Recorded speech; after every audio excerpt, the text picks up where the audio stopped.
Assalamualaikum warahmatullahi wabarakatuh. Ya, setelah sekian lama tidak ada kabar tentang Kang Kuli, sekarang Leo Frontera akan kembali hadir menghiasi channel Profesor Manhwa. Jadi, langsung saja siapkan bantal, mulai rebahan dan simak kisahnya. Sesudah Lloyd meminta sang Baron untuk memeriksa taplak meja, Baron menemukan beberapa surat yang tergeletak di atas meja di depannya. Ketika Baron membuka salah satu surat yang ada di sana dengan raut wajah terkejut, sekaligus tak percaya dengan apa yang tertulis di surat itu. Dia berkata, apa maksud dari semua surat-surat ini? Yang menyebabkan masalah di properti milik Baron Frontera adalah Tordes. Dan surat yang ada di tangan Baron adalah surat yang ditulis Tordes untuk kesatria Newman. Ucap Lloyd, yang masih berada di dekat Newman, yang babak belur menjelaskan isi surat itu kepada Baron. Semuanya, mulai dari hal yang disukai, dibenci Baron, dan instruksi tentang cara memasukkan dokumen properti milik Baron. Semua tertulis di situ. Itu adalah surat yang dikirim oleh Tordes kepada Newman selama ini. Dengan wajah yang hampir tak bisa dikenali lagi karena lebam yang disebabkan oleh pukulan Lloyd, Newman menganga tak percaya. Bagaimana mungkin Baron menemukan surat-surat yang sudah dia sembunyikan dengan sangat baik di dalam dinding rumahnya? Dengan senyuman licik, Lloyd berkata dalam hati kalau sebenarnya di dalam novel, Safirlah yang menemukan semua surat itu. Dan karena sudah mengetahui di mana Newman menyembunyikannya tadi malam, Lloyd menyuruh Podong untuk mencuri semuanya. Baron yang masih syok terduduk di kursinya sambil gemetar menatap tak percaya pada semua yang dilihat di depannya. Lloyd yang merasa simpati berpikir kalau Baron persis seperti yang disebut dalam novel, yaitu seorang yang baik dan rendah hati. Saat ini, seseorang pasti berusaha membuat onar agar bisa membunuhnya sekarang juga. Lloyd merasa sedikit bersalah. Namun itu harus dilakukan, karena seseorang yang baik dan pemimpin yang baik adalah dua hal yang berbeda maknanya. Lloyd kemudian berkata kalau ada saran darinya kepada Baron yang khawatir bagaimana cara mengurus Newman. Baron bertanya, apa saran Lloyd? Kita akan melempar tikus yang ganas ke kepala Newman, kemudian membuangnya dari kota ini dengan luka yang disebabkan oleh tikus tadi. Lloyd memberi saran. Penduduk desa yang bingung dengan saran Lloyd bertanya-tanya, kenapa harus tikus? Seekor tikus tak akan mungkin bisa melukai seorang kesatria, ini tak mungkin. Para penduduk desa mulai berbisik satu sama lain.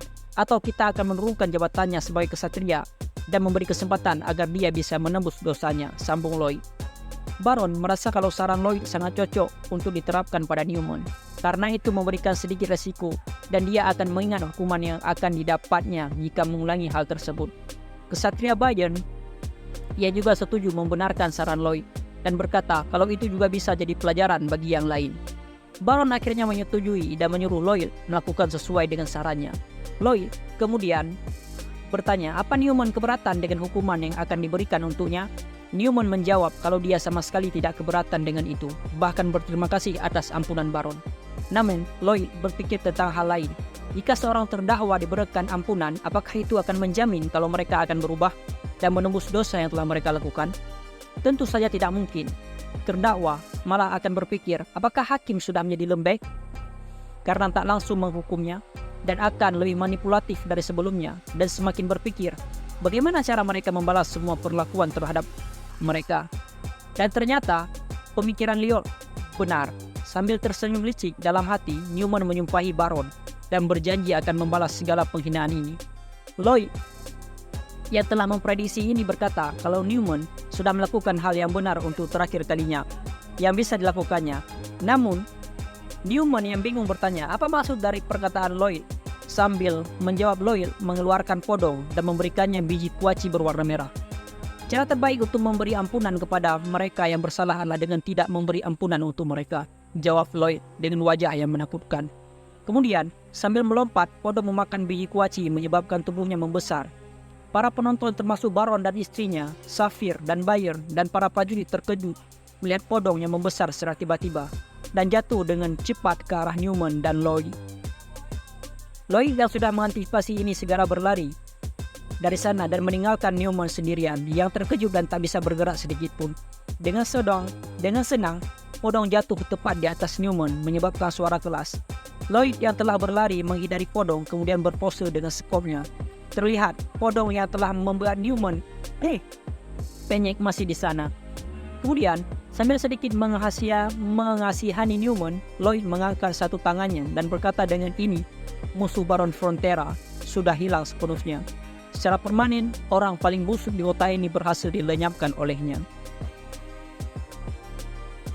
Di pagi hari yang cerah di wilayah Frontera, seekor hamster raksasa sedang bekerja menggali tanah, sana, sini. Dia terlihat sangat sibuk.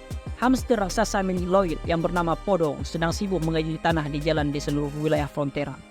Terlihat, dua orang manusia yang sedang mengawasi Podong yang sedang bekerja. Lloyd memastikan kalau Podong menggali tanah dengan benar. Sedangkan Sapphire yang bingung bertanya pada Lloyd tentang apa yang dikerjakan oleh Podong. Lloyd menjelaskan kalau Podong sedang melebarkan jalan di wilayah Frontera dan para prajurit pekerja yang dulunya lesu seperti mahasiswa di akhir bulan, kini mereka sudah berubah menjadi kekar dan kuat. Ciri-ciri umum para kuli pembangun negeri. Zaman dulu ada sebuah kota bernama Roma. Lloyd memulai ceritanya dan di sana ada jalan yang sangat terkenal bernama Jalan Cinta. Dan pekerja di kota itu membuat jalan dengan satu cara khusus yang bernama Jalan Apian. Dan sekarang kita akan menggunakan cara yang sama seperti mereka dan membuat jalan apian di wilayah Frontera, dimulai dari Mansion Baron hingga ujung timur Frontera yang berada di kaki bukit. Lloyd menjelaskan pada Sapphire. Namun Sapphire malah semakin bingung dan kembali bertanya, kenapa harus jalan yang dibuatnya, bukan bangunan yang lain? Lloyd hanya menyuruh Sapphire untuk menunggu dengan tenang, karena di masa depan kota ini akan sangat terkenal dan populer membuat turis berdatangan dari berbagai daerah.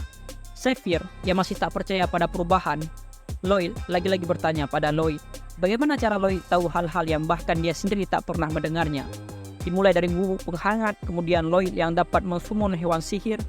Apa benar ini masih Lloyd yang sama yang dikenal oleh Sapphire? Sapphire meragukan identitas Anda yang sebenarnya. Pesan sistem memberi peringatan kepada Lloyd. Kemudian, Lloyd berusaha mencari cara untuk menjawab Sapphire.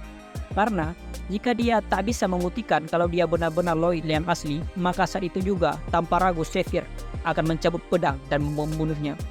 Tapi dia masih punya skill yang cocok dan bisa digunakan untuk saat seperti skill bajingan. Lloyd diaktifkan membuat Lloyd menggunakan wajah yang aneh sambil berkata kalau bisa saja dia belajar tanpa Sapphire melihatnya. Hanya karena dia pembuat onar, apa dia tak boleh belajar? Ucap Lloyd. Kemudian Sapphire bilang kalau pekerjaan Lloyd setiap harinya adalah minum-minum sampai mabuk.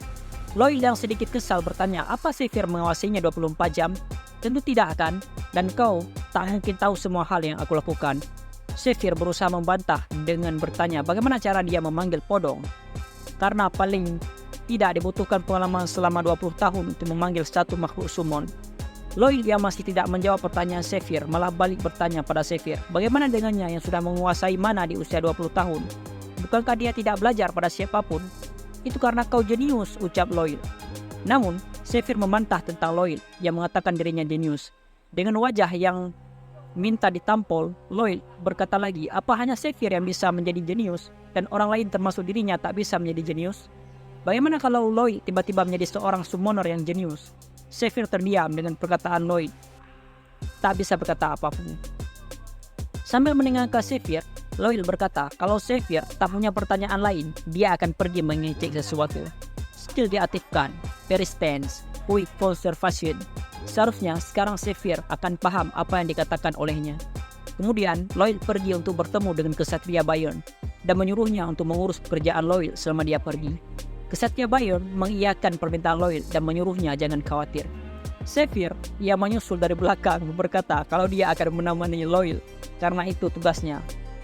Lloyd hanya menjawab tentu saja Sapphire akan ikut dengannya. Kenapa dia mengatakan hal yang sudah jelas? Kemudian Sapphire bertanya kemana mereka akan pergi.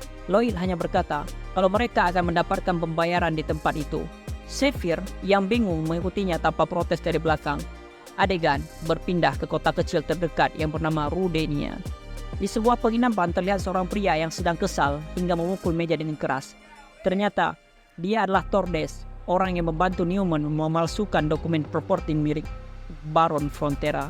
Dia kesal karena telah kehilangan banyak uang dan akan membuat mereka membayar semuanya. Dan Tordes kehilangan uang gara-gara kalah berjudi. Dan pengawalnya yang berwajah sangar dan penuh bekas luka berkata, kenapa dia kesal? Semua uangnya juga dari uang haram. Dia kemudian mengancam Tordes. Kalau Tordes tak mampu membayar biaya sewanya, dia akan pergi meninggalkan Tordes sekarang juga. Tordes yang ketakutan langsung bilang kalau dia akan segera membayar biaya sewa pengawalnya. Pengawalnya kemudian mengingatkan sekali lagi agar Tordes membayar biayanya tepat waktu. Kini Tordes tak bisa lagi mencari uang dengan menipu, membodohi orang-orang, karena sekarang banyak korbannya sedang mencari. Jadi mereka harus bersembunyi dulu untuk saat ini. Baru saja selesai berbicara, terdengar suara dari luar pintu yang bertanya, apakah Tordes sedang membicarakannya? Sambil menendang pintu, Lloyd masuk ke dalam. Ternyata yang bertanya tadi adalah Lloyd. Tordes yang terkejut bukan main bertanya, apa-apaan ini? Kemudian, Lloyd berkata kalau Tordes tak mengenalnya, jadi dia memperkenalkan dirinya. Dia adalah Lloyd Frontera. Sekarang Tordes bisa mengenalinya, kan? Tanya Lloyd dengan wajah khasnya. Ekspresi wajah Tordes berubah dengan cepat dari terkejut menjadi ketakutan sebab kedatangan Lloyd. Pengawalnya, sebut saja si Johnny, yang tetap tenang dan cool bertanya, apa dia harus membunuh Lloyd? Namun Tordes yang masih ketakutan menyuruh untuk kabur saja. Sambil membawa Tordes di tangan, si Johnny pergi dengan melompat keluar dari jendela. Kemudian mendarat di lorong dengan elegan. Dan tiba-tiba si Johnny merasa ada yang tak beres melihat ada seorang pemuda dengan pedang di tangannya sedang menghalangi jalan mereka. Xavier yang menghunus pedangnya memaksa si Johnny untuk menyerahkan Tordes, atau si Johnny akan dianggap musuh oleh Xavier. Namun, di balik keseriusannya, Xavier bingung bagaimana mungkin Lloyd tahu kalau Tordes akan kabur dari jendela belakang penginapan. Karena sebelum Lloyd menyergap Tordes, dia menyuruh Xavier untuk menunggu mereka di sini. Si Johnny yang ternyata adalah seorang penyihir hitam memaki Xavier dan mulai menggunakan sihirnya. Sambil bertanya, apa bahkan Xavier tahu cara menggunakan pedang dengan benar? Lloyd yang menonton pertarungan mereka berdua dari jendela penginapan berkata dalam hati, di dalam novel, Xavier yang telah kehilangan baronnya ingin membalas dendam dan menemukan si Tordes, si penipu bersama pengawalnya di penginapan ini. Pertama kali melawan seorang penyihir hitam yang jahat, Xavier kesusahan melawan sihir gravitasinya. Itulah kejadian yang ditulis di dalam novel. Kembali ke pertarungan, si Johnny mulai menyerang Xavier dengan sihirnya. Xavier mencoba menebas sihir si Johnny, namun malah membuat sihir itu menyebar dan membentuk kubah melilingnya. Sambil menggenggam tangannya, si Johnny berkata kalau Xavier akan segera mati di bawah sihirnya. Xavier terlihat terbenam ke dalam tanah sebab sihir si Johnny. Lloyd yang masih mengawasi mereka berdua yakin Xavier akan menang melawan si Johnny. Karena di dalam novel, Xavier kesusahan karena dia masihlah seorang ahli pedang senior, biasa tanpa jantung mana. Tapi, sekarang dia sudah mempunyai 3 circle jantung mana. Si Johnny terkejut karena Xavier tidak terluka sedikit pun. Dengan sihirnya, Xavier kembali menebas sihir si Johnny dan kali ini membuat sihir itu hilang tanpa sisa. Dengan sombong, Xavier bertanya, apa yang tadi itu sihir pengendali gravitasi? Si Johnny yang mematung karena takut tak bisa berkata apa-apa. Kemudian kabur secepat kilat meninggalkan Tordes sendirian. Sambil berkata kalau ini tak ada dalam kontrak mereka. Sambil memaki, si Johnny, bajingan Tordes berusaha ikut melarikan diri bersama si Johnny. Namun, karena ketinggalan, Tordes tertinggal di sana bersama Xavier. Sambil menghunus pedangnya Xavier, apa Tordes tahu konsekuensi menipu seorang bangsawan? Tordes yang terkejut dengan kedatangan Xavier termundur ke belakang sampai terjatuh di tumpukan tong. Kemudian, Xavier mengangkat pedangnya tinggi-tinggi dan berkata kalau dia akan memotong kaki Tordes agar dia merangkak ke pengadilan. Tordes meminta ampun namun sudah terlambat karena Xavier sudah menebas pedangnya. Tiba-tiba, Lloyd datang dan berdiri di depan Tordes yang sudah gemetaran menghentikan pedang Xavier. Bertanya, apa Xavier sudah gila? Kalau dia memotong tangan Tordes, pengadilan akan menghukumnya. Xavier terkejut dengan Lloyd yang muncul tiba-tiba, menjadi lebih terkejut karena saat ini Lloyd mengasihani orang lain. Sekian dulu untuk kisah Lloyd pada hari ini. Lloyd Frontera akan kembali di lain waktu. Min Prof pamit undur diri. Assalamualaikum warahmatullahi wabarakatuh.